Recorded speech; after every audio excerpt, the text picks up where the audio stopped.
tarde, pessoal. Sejam muito bem-vindos à celebração da Ibira, Igreja Batista Ibirapuera. Vamos iniciar com uma palavra de oração? Senhor, obrigado, Pai, porque o Senhor é um Deus bom, um Deus presente e um Deus que cuida de cada um de nós. Obrigada por este momento que nós temos de nos reunirmos em família para ouvir a Tua palavra, para cantarmos ao Senhor. Obrigada pelo cuidado que o Senhor tem tido com cada um. Em nome de Jesus. Amém. Continuando a nossa celebração em parceria com a IBNU, vamos cantar Aquele que é bom e eternamente Deus.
compartilhar o teu grande amor.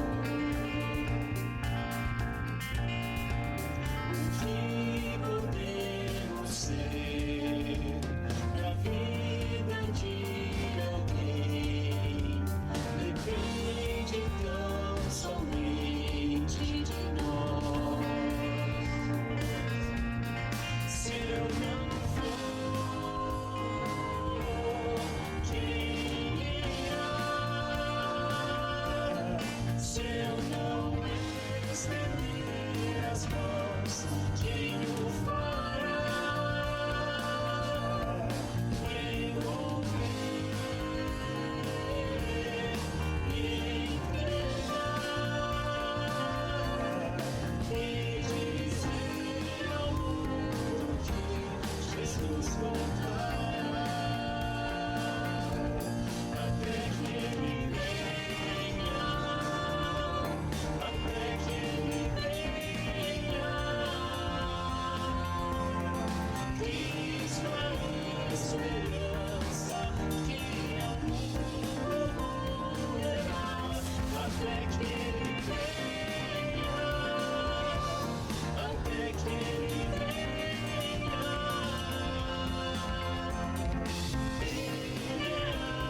Santo, Santo é o Senhor poderoso.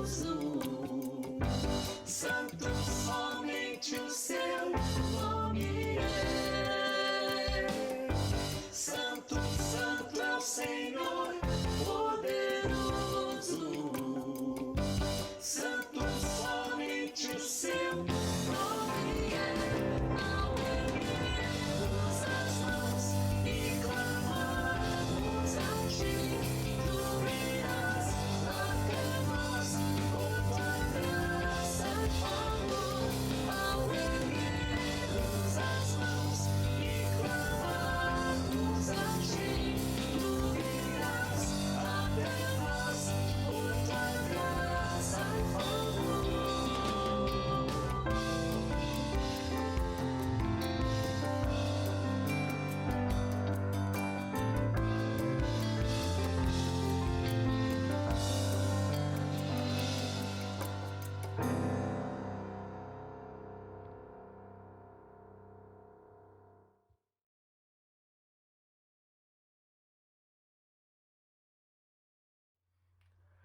Olá, muito boa tarde a todos, sejam todos muito bem-vindos mais uma vez à nossa Ibira, a Igreja Batista Ibirapuera.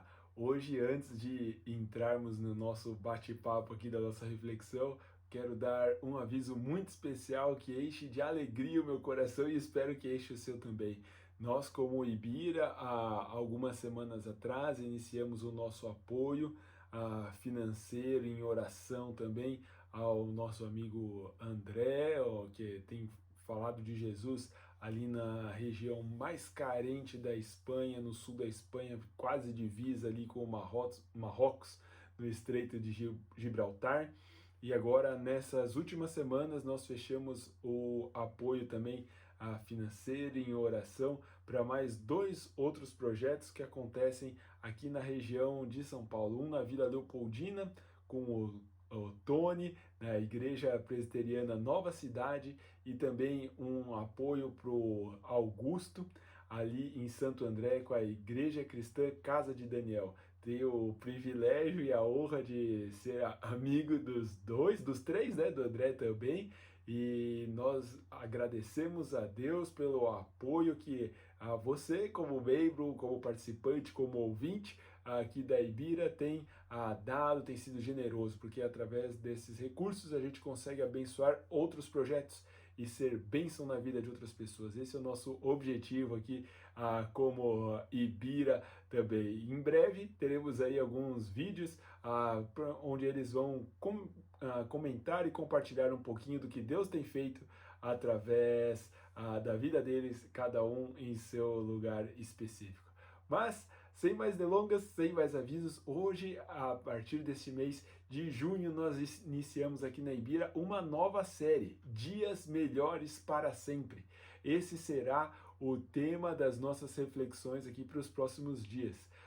E quem não quer viver dias melhores? Quem que está feliz e satisfeito em viver enclausurado em casa? Até os mais caseiros certamente estão cansados disso. Como ter esperança em meio à crise? Como ter alívio em meio à inquietação? Essas são algumas perguntas que nós vamos tentar responder. E hoje, especificamente, nesse domingo, nesse final de tarde, como viver em ordem, mesmo em meio ao caos? Como poder colocar ordem no caos? Ordem no caos. Essa é o tema da nossa reflexão nesse final de tarde. Mas não vamos adentrar nessa reflexão sem antes pedirmos a orientação de Deus em oração. Então, convido aí na sua casa ou no seu carro, seja onde for, onde você estiver, a fechar os seus olhos. No carro, se estiver dirigindo, é melhor não. Ou se estiver no passageiro, pode ser. Fechar os seus olhos, abaixar a sua cabeça para orarmos juntos e pedirmos a direção de Deus nesse final de tarde. Senhor Deus, nós queremos clamar a Ti, pedindo realmente a Tua direção, a sabedoria que vem de Ti, as palavras que vêm do Senhor, para que possamos aprender, para que possamos juntos meditar como colocar ordem em meio ao caos. Como que o Senhor faz isso na nossa vida?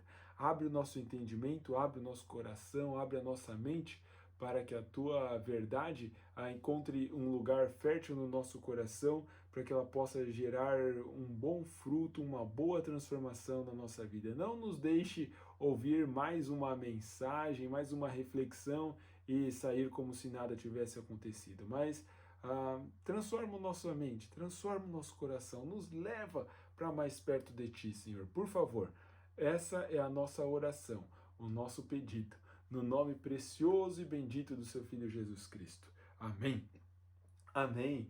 Para essa reflexão de hoje, eu quero convidá-lo a abrir a sua Bíblia aí no meio dela, basicamente, aí, do livro de Salmos. E a gente vai ler aqui o Salmo 46 nesse final de tarde. Diz assim o comecinho do Salmo: para o mestre de música, dos coraitas, para vozes agudas, um cântico para sopranos aí, né? Deus é o primeiro versículo. Deus é o nosso refúgio e a nossa fortaleza, auxílio sempre presente na adversidade. Por isso não temeremos, ainda que a terra trema e os montes afundem no coração do mar, ainda que estrondem as suas águas turbulentas e os montes sejam sacudidos pela fúria. Pausa. Versículo 4. Há um rio cujos canais alegram a cidade de Deus, o santo lugar onde habita o Altíssimo. Deus nela está e não será abalada. Deus vem em seu auxílio desde o romper da manhã. Nações se agitam, reinos se abalam, ele ergue a voz e a terra se derrete. O Senhor dos exércitos está conosco. O Deus de Jacó é a nossa torre segura. Pausa de novo. Seguindo, verso 8. Venham, vejam as obras do Senhor, seus feitos estarrecedores na terra. Ele dá fim às guerras até os confins da terra. Quebra o arco e despedaça a lança, destrói os escudos com fogo.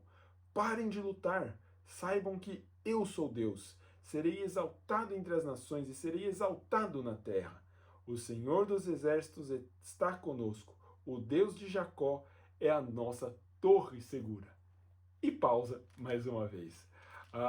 Esse salmo aqui é um salmo que inspirou um dos grandes reformadores da igreja, Martinho Lutero, a escrever um famoso hino que muitas vezes é cantado: Castelo Forte é o nosso Deus. Ele era um salmo cantado, como a gente viu ali na introdução inicial. Não era um salmo aí de Davi ou para Davi, mas sim um salmo dos coraitas. E é um salmo que faz muita referência, alusão a Jerusalém, e provavelmente aqui aos tempos gloriosos de Jerusalém, ao tempo bom que Jerusalém teve. E esses tempos bons de bonança, de grande prosperidade de Jerusalém, aconteceram durante o reinado do grande rei Davi.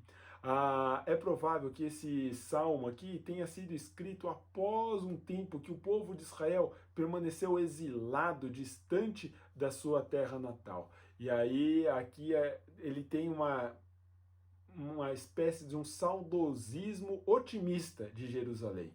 Mas a sua interpretação aí não depende tanto disso. Agora, uma coisa que é interessante a gente notar, essa palavrinha que eu repeti 3 vezes, pausa. Dependendo da versão que você tem aí, talvez esteja sei lá, ou quem sabe sei lá. O que é isso? Esse pausa, ela é um elemento utilizado para marcar o tempo do cântico, para dividir as estrofes, para dividir aqui os momentos, para dividir os movimentos da peça.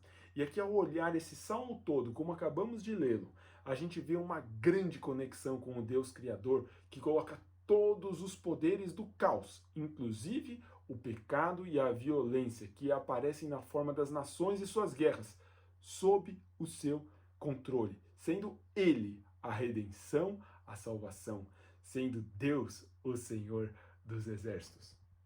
Depois disso, vou até tomar um copo d'água. Lei nada agora, que eu não posso ler, eu tenho que falar, né? Mas vamos lá. Nos versículos de 1 a 3, eles descrevem o que Deus é para nós, mesmo antes de citar os problemas que ele vai citar aí na segunda estrofe. O que Deus é para nós não deve estar baseado nas circunstâncias que nos rodeiam. Deus é o nosso refúgio e fortaleza, mesmo se nada ruim adverso acontecer. Temos que estar com Ele, com Deus, pelo que Ele é, e não pelo que Ele pode fazer por nós. E mesmo que Ele faça, ou até mesmo que não o faça, devemos estar com Ele. Aqui o salmista não nega uma realidade de angústia que pode acontecer na vida. Outro reformador, agora João Calvino, diz que a mente dos santos não está isenta de toda e qualquer solicitude ou medo, como se a mesma fosse destituída de emoção, pois a grande diferença entre a insensibilidade e a confiança procedentes da fé. Não é porque somos cristãos que não nos preocupamos com a realidade conturbada na qual vivemos, ou nos alienamos ou vivemos insensíveis a isso tudo. Não! Mas justamente por sermos cristãos, pessoas que conhecem Jesus, podemos ter uma confiança que provém da fé em Deus. Por isso, nós podemos entender que Deus é o nosso refúgio, que Deus é o nosso abrigo. Isso mostra o aspecto defensivo, pois Deus não muda. Não muda, por isso nós podemos ter a segurança nele. E aqui é um aspecto, de certa forma, estático. Em épocas de incertezas e dúvidas, em que você tem se refugiado? Naquilo que não muda, que é o mais certo possível? Bom, para que serve um refúgio? Refúgio é um local para onde se vai quando se precisa isolar ou fugir de um mal que está assolando extremamente o seu habitat natural. Ao ver os refugiados da Venezuela, que têm fugido para o Brasil, ou então os haitianos, talvez aqui também para o Brasil, no centro de São Paulo tem um bocado, os sírios e paquistaneses no Oriente, ou por vezes africanos que acabam se aventurando para se refugiar na Europa e entre outros. São refugiados, são pessoas que saem da sua terra muitas vezes por conta de uma necessidade extrema latente. Outro aspecto que o salmista fala aqui, que Deus é nossa fortaleza. E aqui dá o aspecto dinâmico, que a fortaleza também é um local seguro, à semelhança do refúgio e do abrigo, mas é um local que pode sofrer vários ataques. Contudo, ele tem a capacidade de se defender e também de atacar. Às vezes aí com seus canhões de guerra, se você já teve a oportunidade de ir em alguma fortaleza. É onde Deus nos capacita a continuar vivendo mesmo em meio a esse caos. E o Senhor, que é o nosso refúgio, a nossa fortaleza, Ele é um auxílio sempre presente na adversidade. Dizem que são nos momentos mais difíceis e angustiantes que conhecemos quem são os nossos amigos de verdade. Provérbios 17 diz que em todo tempo se ama o amigo, mas é na angústia, no momento de dor e de maior dificuldade, que nasce um irmão de verdade. É na hora mais difícil que vemos realmente quem se importa conosco. Às vezes, nos momentos mais conturbados, aqueles melhores amigos, os momentos de bonança, prosperidade e vida abastada, se vão. Mas os verdadeiros amigos e os irmãos, esses aí sempre ficam. Deus está e é presente sempre conosco.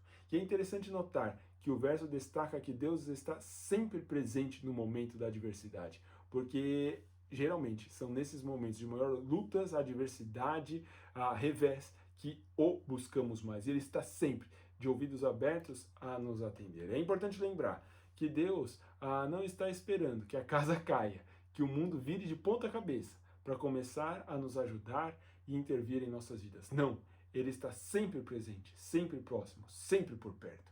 E o texto segue com algumas referências geográficas agora da época. Referências aí que um pastor de ovelhas certamente estaria acostumado e familiarizado a ver. Era o home office da época. Não tão home, mas com certeza muito mais office do que você imagina. Portanto, ele fala aqui do que ele vê diariamente, os montes e os mares. Vamos entender que história é essa de monte e mar. Os montes aqui representavam o mais rudimentar, básico e estável estar da vida. Em última análise aqui, o salmista diz que Deus é mais estável do que os fundamentos mais estáveis da vida. Aí ele vem com a representação do mar. que representa um mal para o povo hebreu. Eles não eram um povo marítimo que era bom de navegação como os portugueses, ora pois. E isso fica claro e elucidado com a história de Jonas, que foi engolido e levado ao fundo do mar. É também elucidado através da história de Paulo, que acaba tendo um naufrágio. Muitos caras na Bíblia tiveram problemas com o mar, vide Pedro também, né? E ele diz que esse monte, a coisa mais estável, mais básica da vida, cai no mais profundo dos oceanos. Ou seja, mesmo que os fundamentos da nossa vida se afundem no mal, ainda assim, Deus continua sendo nosso refúgio e nossa fortaleza. A presença de Deus nos oferta, nos dá abrigo, mesmo no meio do mal. A segurança não vem dos nossos esforços, nem das certezas que nós construímos, mas sim em Deus. Agora, na situação de pandemia que nos encontramos, por mais isolado socialmente que você esteja, ou que você esteja tentando estar, você está, de alguma forma, recebendo comida, mantimentos em sua casa. E está, no mínimo, descartando o lixo que não serve mais, as coisas que você já usou. Ou seja, em algum momento na sua vida, você está suscetível a ser contaminado. Não tem jeito, não tem como. Portanto, aqui o salmista faz um alerta para a gente. Não fiquemos paranoicos com as circunstâncias. Nos refugiemos e nos fortaleçamos em Deus que está sempre presente. Portanto, ele fala, não temas, não tema. Deus é um refúgio e uma fortaleza para nós. O inimigo não penetra na fortaleza onde estamos seguros. E ainda que ela caia, ainda que a fortaleza venha a ruir, Deus ainda é nosso refúgio e fortaleza. Deus está acima de todas as circunstâncias, Ele está acima de tudo e está com tudo sob o seu controle e sob o seu comando. E antes de passarmos para os próximos versos aí do texto, a gente precisa evoluir um pouco mais essa questão geográfica e nos lembrarmos que os montes realmente estavam associados à vida também e ao sagrado. Você talvez possa se lembrar aí do Salmo 121, que diz assim, elevo os meus olhos para o monte, de onde vem meu socorro? O socorro só pode vir do Senhor, que é o Criador dos céus e da terra. Ou seja, o monte estava realmente ligado à vida e ao sagrado. Já o mar, ele é ligado ao ímpeto perigoso, ao naufrágio, é associado ao maus e ao caos. Vide a história aqui que nós já mencionamos do profeta fujão Jonas, que foi jogado no mais profundo mar. Isso era o caos, o lugar mais degradante que ele podia estar. E aqui, o monte, aquilo mais alto, o sagrado, a vida, ser afundado no mar é uma situação de catástrofe. E para piorar, ao falar que é o coração do mar, é uma catástrofe aqui, é integral, pois pegar aquilo que é mais sagrado e afundar no coração do mal é o pior dos piores.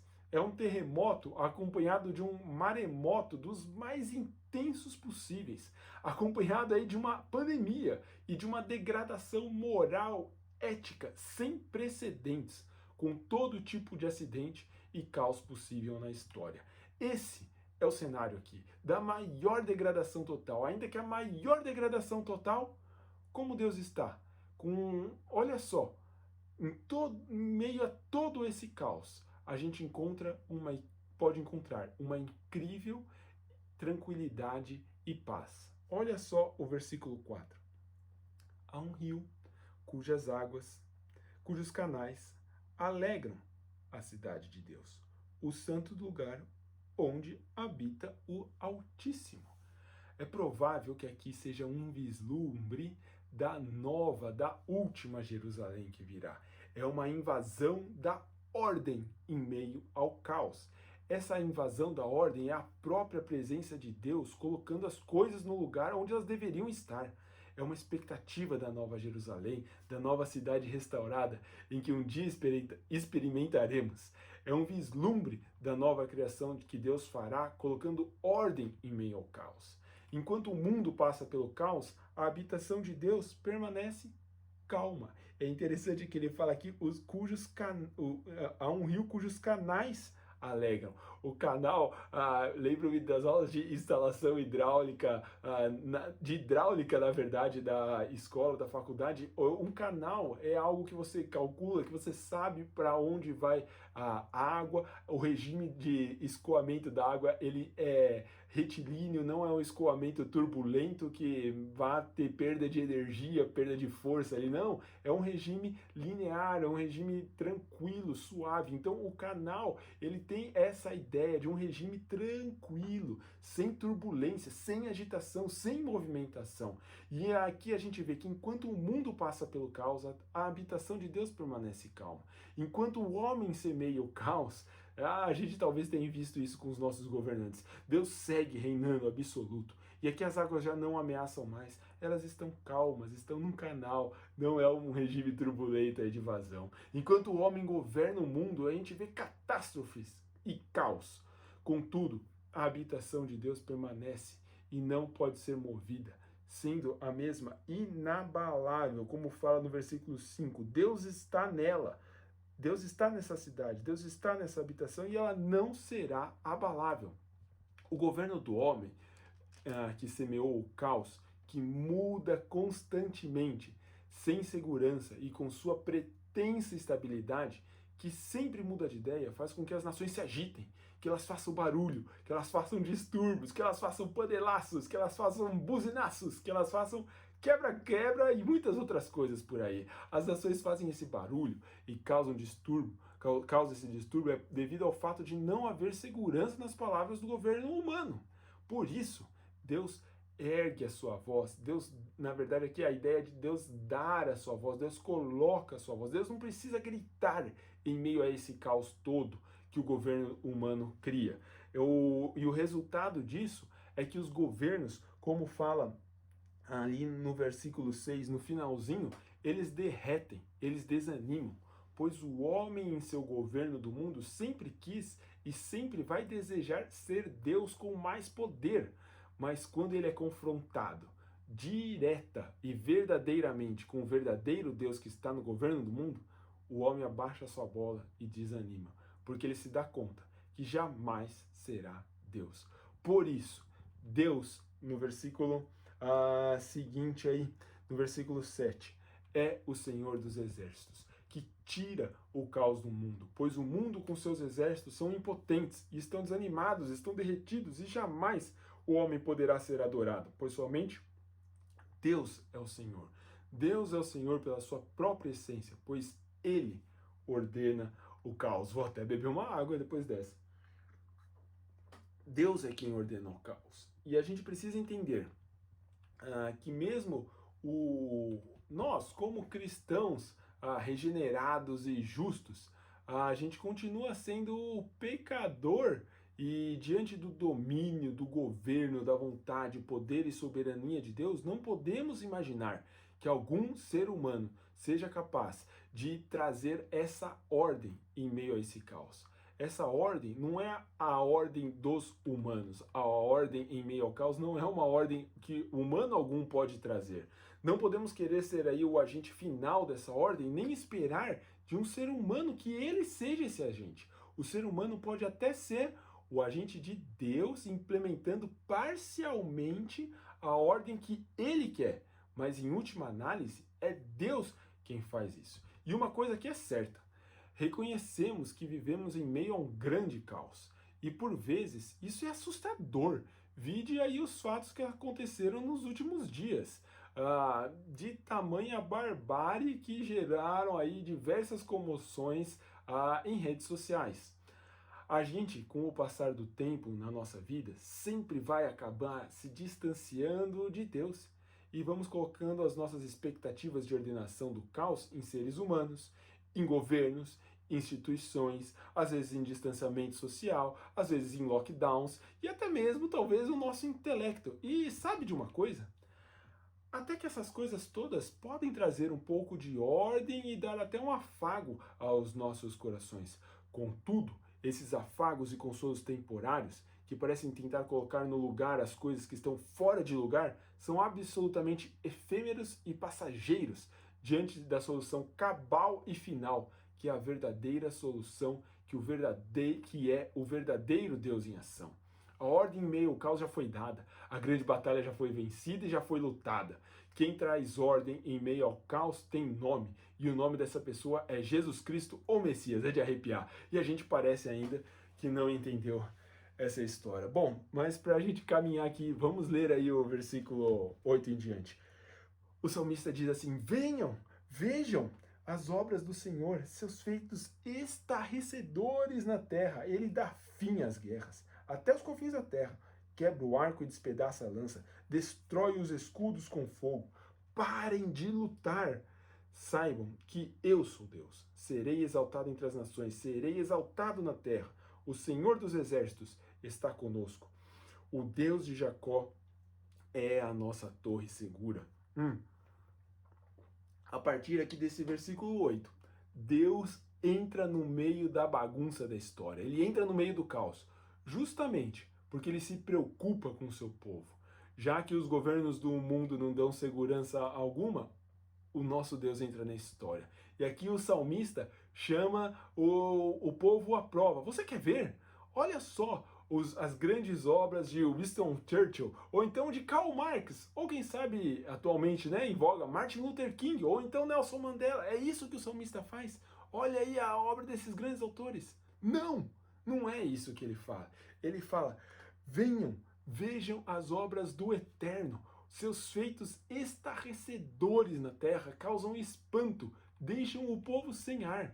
E aqui ele está fazendo um grande link, uma grande conexão com a história do povo de Israel no Êxodo, no segundo livro da Bíblia. Aqui, um pouquinho de contexto histórico, a gente pode relembrar que o povo o povo hebreu aqui ainda, na verdade, era um povo escravo, foi um povo que foi escravo no Egito. E era um povo que não era muito numeroso. Ele era claramente menor que o seu povo dominador, que era o povo do Egito.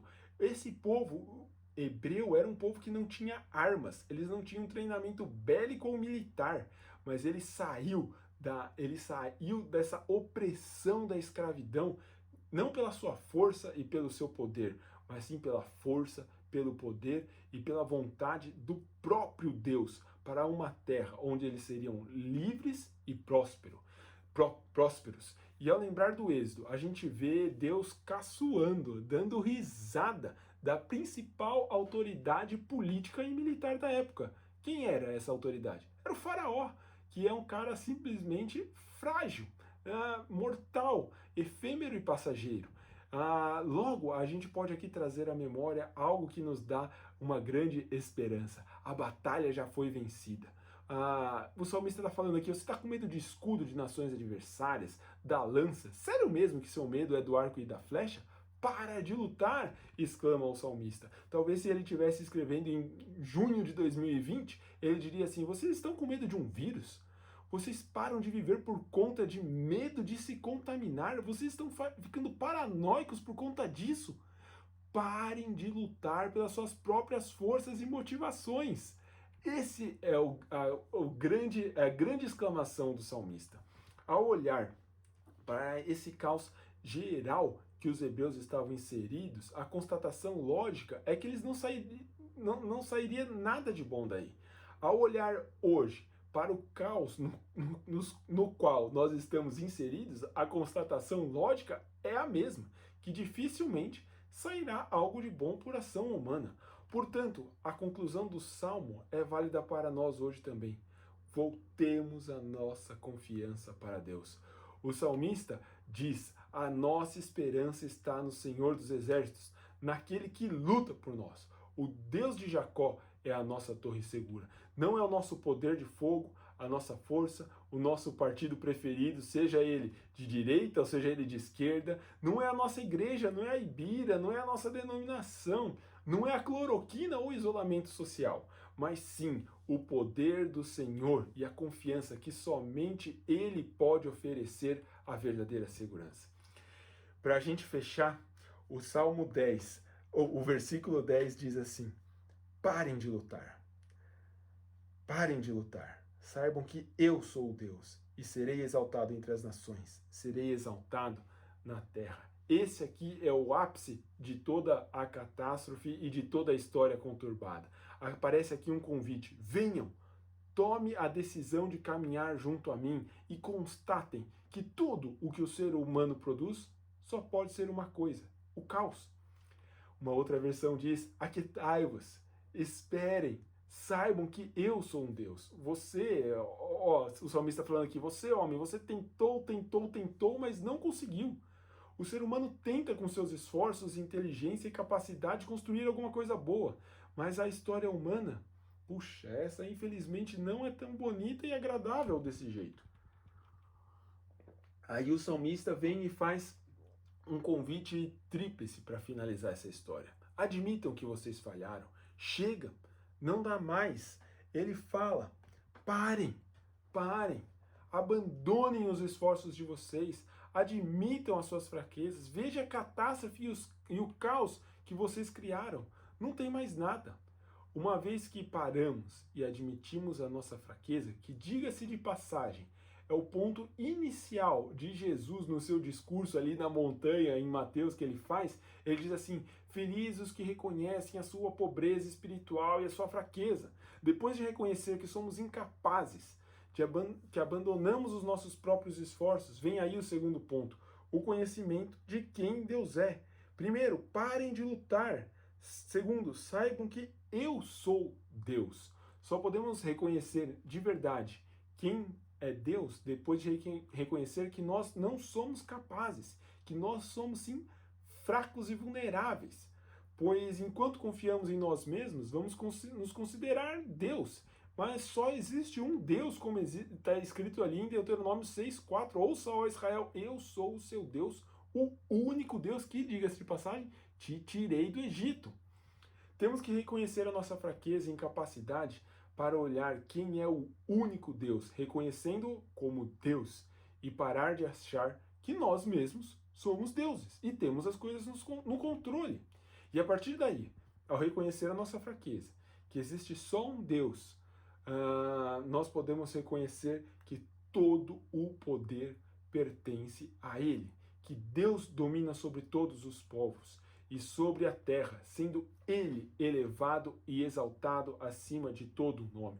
O elevamos porque reconhecemos a nossa fraqueza, que existe só um Deus, sendo o nome de Deus elevado, sendo Ele próprio elevado, adorado e exaltado, pois só Ele domina. Todas as vezes que o homem tenta dominar, ele falha e cria o caos.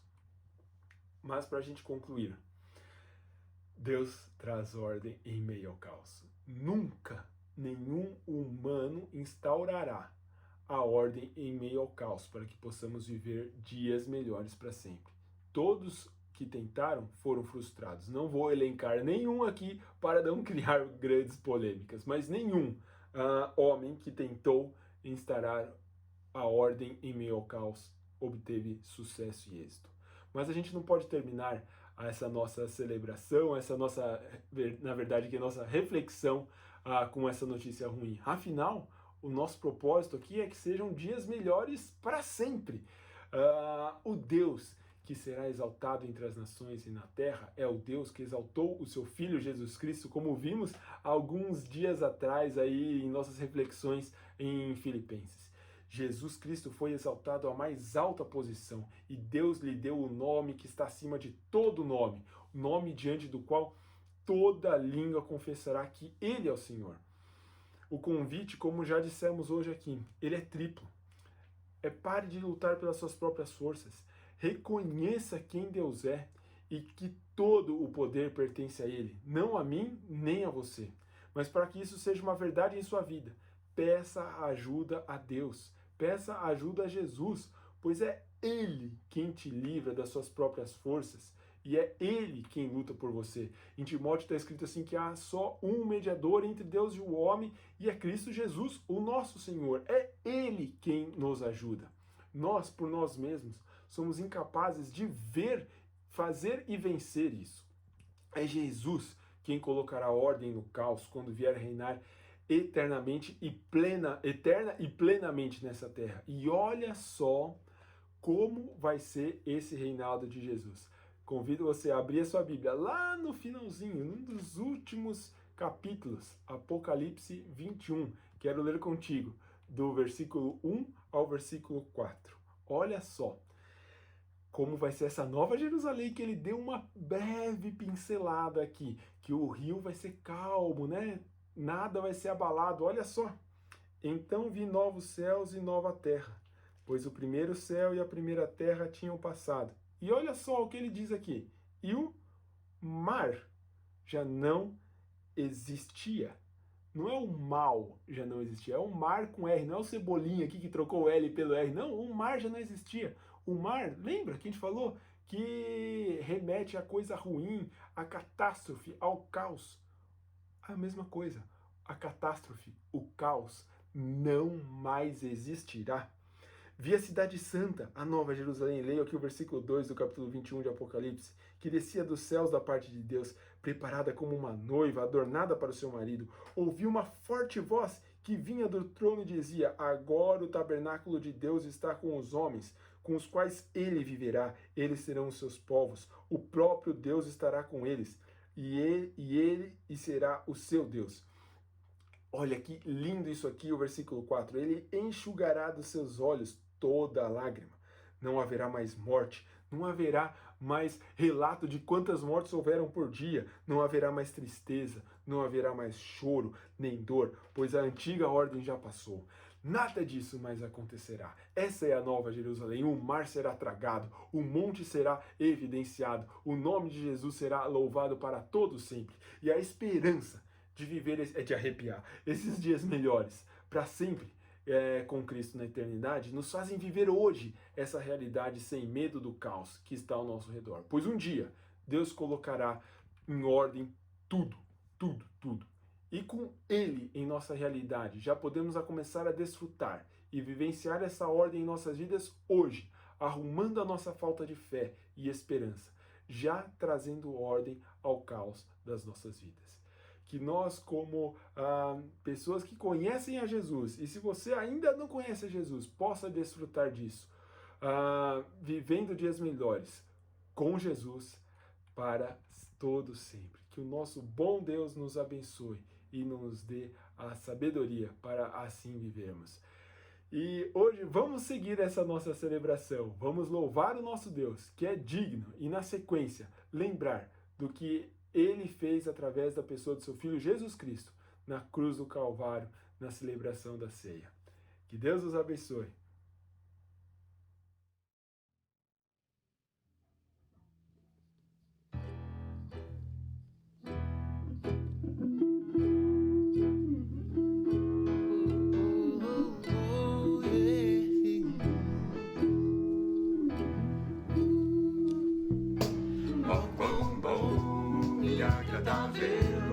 Ter amigos e irmãos, comunhão, vinho e pão, como o orvalho desce da montanha sobre a relva, nosso chão, comunhão, vinho e pão, encontrar Cristo, bom tesouro, meus amigos e irmãos, todos juntos em adoração, alegria enche toda a casa, aleluia, glória a Deus, comunhão, vinho e pão.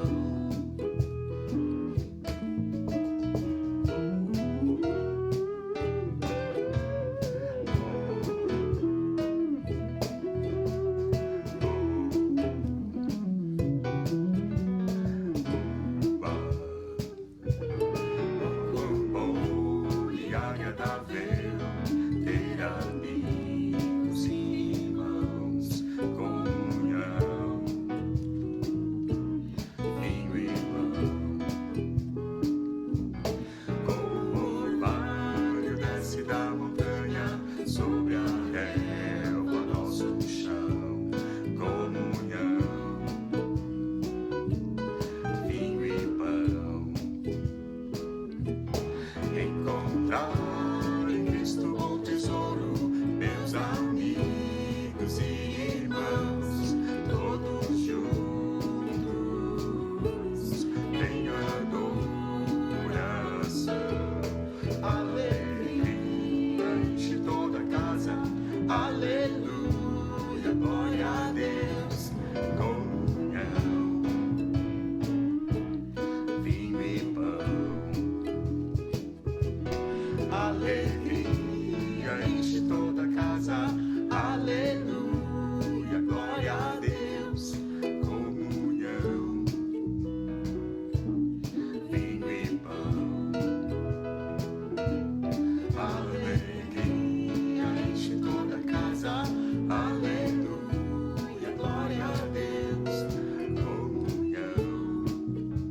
Olá, pessoal. Bom final de tarde, né? Bom início de noite. Nós estamos aqui, eu e a Rosane, para celebrarmos mais uma vez o memorial que Jesus nos ordenou. Estamos aqui de coração alegre e juntos, embora distantes. E eu gostaria de começar lendo o Evangelho de João, o capítulo 1, alguns versículos iniciais que sempre me causam um fascínio muito grande. No princípio era o Verbo, e o Verbo estava com Deus, e o Verbo era Deus. Ele estava no princípio com Deus. Todas as coisas foram feitas por intermédio dele, e sem ele, nada do que foi feito se fez. A vida estava nele, e a vida era a luz dos homens. Mais adiante, no versículo 14, está escrito assim: E o Verbo se fez carne, e habitou entre nós, cheio de graça e de verdade, e vimos a sua glória, glória como a do unigênito do Pai. Em Filipenses, Paulo nos revela que Jesus se desapegou da sua divindade, desceu à terra, tomou a forma humana e se humilhou até a morte de cruz para nos salvar. Ele se humilhou até a morte de cruz para promover a reconciliação com Deus, que havia sido quebrado lá em Gênesis 3,17, na época da queda. Então, essa reconciliação só poderia ser feita por Deus, por Jesus. Essa reconciliação ela se consuma na cruz, naquela tarde tenebrosa, em que Jesus, pregado na cruz, antes de exalar o seu último suspiro, recebendo sobre si todos os nossos pecados e se tornando maldição por nós, ou seja, suplantando aquela maldição de Gênesis 3,17, ele recebe sobre si todos os nossos pecados, se torna maldição, e nesse momento, Deus não pode estar com ele. Aquela unidade de pai e filho, naquele momento deixa de existir, porque Deus não convive com o pecado. E naquele momento, Jesus se sente desamparado e dá um grito dramático. E diz: Deus meu, por que me desamparastes? E entrega o Espírito a Deus. Estava consumada a reconciliação. E é isto que nós estamos celebrando hoje neste memorial. E celebramos também a sua ressurreição. Então, neste momento, vamos abençoar os elementos que já devem estar separados, o pão e o vinho, para que sejam abençoados. Então, vamos orar? Senhor, nosso Deus e nosso Pai, em nome de Jesus que estamos aqui, Senhor, mais uma vez, celebrando, Senhor, este memorial por tão grande salvação, pelo sacrifício que Jesus fez na cruz por todos nós, sacrifícios que não merecíamos e que foi feito somente pelo teu grande amor por nós, Senhor. Toca nos nossos corações, derrama sobre nós neste momento uma unção da tua paz e dá-nos, Senhor, a dimensão para discernirmos, Senhor, no nosso espírito, essa tão grande salvação, Senhor, que nos chega e nos traz para perto de Ti, que nos traz a reconciliação. É por isso que nós, Senhor, estamos aqui hoje e Te louvamos, no nome de Jesus. Amém. Vamos tomar cada um o elemento pão e do nome de Jesus, lembrando o que Jesus nos disse, que tomando o pão, disse-nos: Este é o meu corpo que é partido por vós. Então, no nome de Jesus, comamos todos juntos o nosso pão.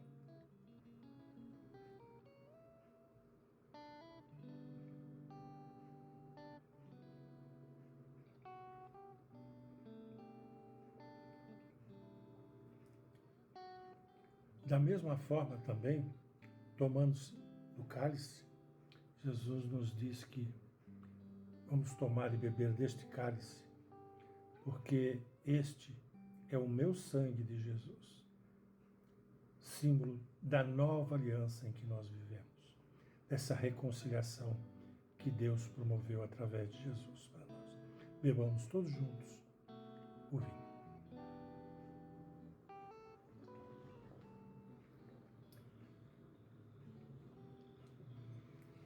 Senhor, queremos mais uma vez orar e te agradecer, Pai, por este momento, pela oportunidade de estarmos aqui celebrando a Jesus, celebrando a reconciliação contigo.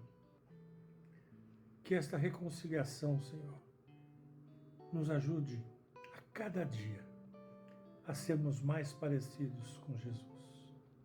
Que a cada dia, Senhor, o Teu Santo Espírito possa agir nas nossas vidas e que nós possamos ser a cada dia mais testemunhos de Cristo por onde andarmos.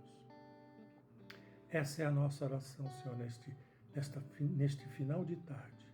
Agradecidos, fascinados, Senhor, pela Tua obra, por tão grande salvação. Essa é a nossa oração, Senhor. No nome de Jesus. Amém.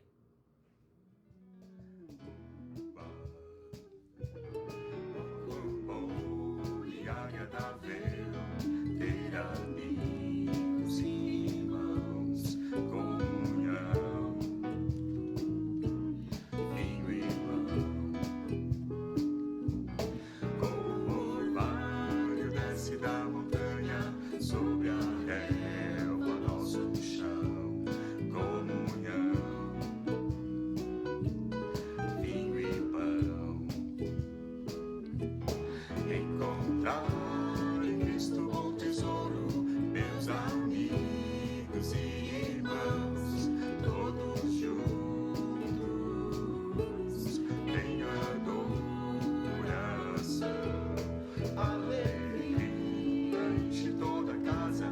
Aleluia, glória a Deus, comunhão,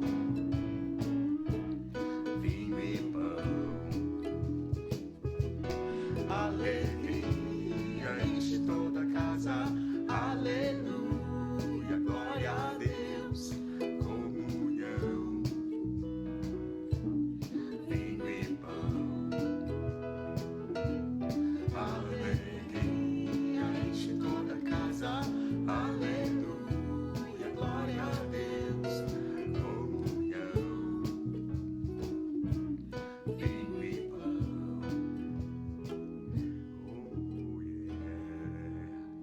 Oh, yeah. Glória a Deus.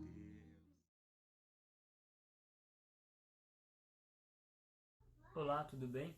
Bom, seguimos com os avisos sobre as contribuições e ofertas. Ainda estamos utilizando a conta da IBNU, então a gente pede que você coloque 25 centavos no final e envie esse comprovante para o e-mail da tesouraria. Os dados estão aparecendo aqui na tela para você poder acessar. Mais um aviso agora sobre louvor. Nós temos uma música nova que é chamada Comunhão e a gente gostaria de desafiar as famílias a ouvirem essa música, a aprenderem e a gravar um vídeo, pode ser bem descontraído, no momento da família, de vocês cantando essa música, e a gente vai fazer uma edição bem legal. Pode enviar para o Paulo Nogueira, tá bom? Sobre os PGs, eles continuam acontecendo online, então nós temos um PG de quinta-feira e um de sexta-feira. Também temos o Encontro Ibira online, que são todas quartas-feiras às 20h30, tá bom? Você também pode acompanhar toda a nossa programação através das redes sociais e também ouvir as pregações, as mensagens por podcast.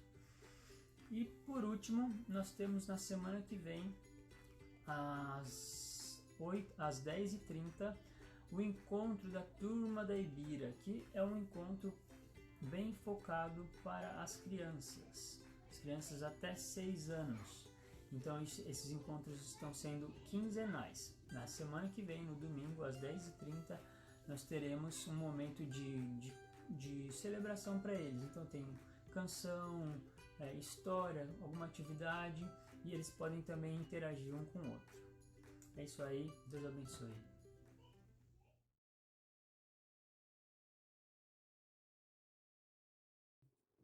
Olá, boa tarde a todos. Esse é o nosso momento de intercessão aqui na Ibira. Antes de começar a oração, eu quero deixar um versículo com vocês. Ele está em Atos 2:42. Eles se dedicavam ao ensino dos apóstolos e à comunhão, e ao partir do pão e às orações.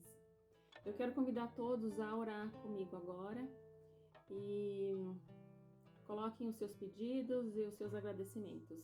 Vamos orar? Senhor Jesus, eu coloco diante do Senhor agora o momento em que nós estamos vivendo, Senhor, com relação à pandemia. Que o Senhor esteja dando sabedoria, Senhor, ao governo. Que o Senhor esteja abençoando ali cada um da liderança do nosso país, Senhor. Também peço pelos profissionais da saúde que estão na linha de frente. Que o Senhor esteja cuidando, que o Senhor esteja protegendo, que o Senhor esteja livrando de qualquer situação, Senhor. E que o Senhor esteja trazendo a cura para aqueles que já estão infectados. Pai, também quero lembrar das pessoas que estão enfermas aqui na nossa comunidade, Senhor. Que o Senhor esteja visitando a Deise, que o Senhor esteja trazendo cura se for da sua vontade, Senhor. Que o Senhor esteja colocando a tua mão sobre ela, sobre os médicos também, sobre o tratamento, Senhor. Também eu lembro agora do Rafa, que o Senhor esteja cuidando dele, que o Senhor esteja protegendo, Senhor. Que o Senhor esteja também fortalecendo a Raquel, a Aninha, o Herbert, Senhor, a Úrsula e toda a família. Senhor, lembrando ainda também da Dona Marli, mãe Dali, que o Senhor esteja cuidando, Senhor, que o Senhor esteja fortalecendo, que o Senhor esteja colocando a tua mão sobre ela, sobre o tratamento, Senhor, também sobre as pessoas que estão cuidando, Senhor, os médicos, que o Senhor esteja dando sabedoria. Lembrando também da mãe da Ivani, Senhor, que o Senhor esteja cuidando, trazendo a cura, se for da sua vontade, Senhor. Também peço pela vida do Daniel Bonifácio, que o Senhor esteja cuidando também, abençoando e fortalecendo, Senhor, e trazendo saúde, Senhor. Quero agradecer por todos que estão aqui conosco agora, nesse momento, que colocaram os seus agradecimentos e louvores, Senhor, que o Senhor esteja cuidando, que o Senhor esteja fortalecendo a cada um, Senhor, também lembrando dos pedidos, que o Senhor esteja trazendo sabedoria, fortalecendo e nos abençoando, Senhor.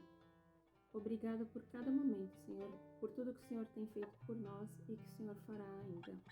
Eu agradeço e peço em nome de Jesus, Senhor. Também eu quero deixar para vocês que vocês tenham uma boa semana abençoada, com muitas alegrias, Senhor, e uma boa semana a todos. Um beijo.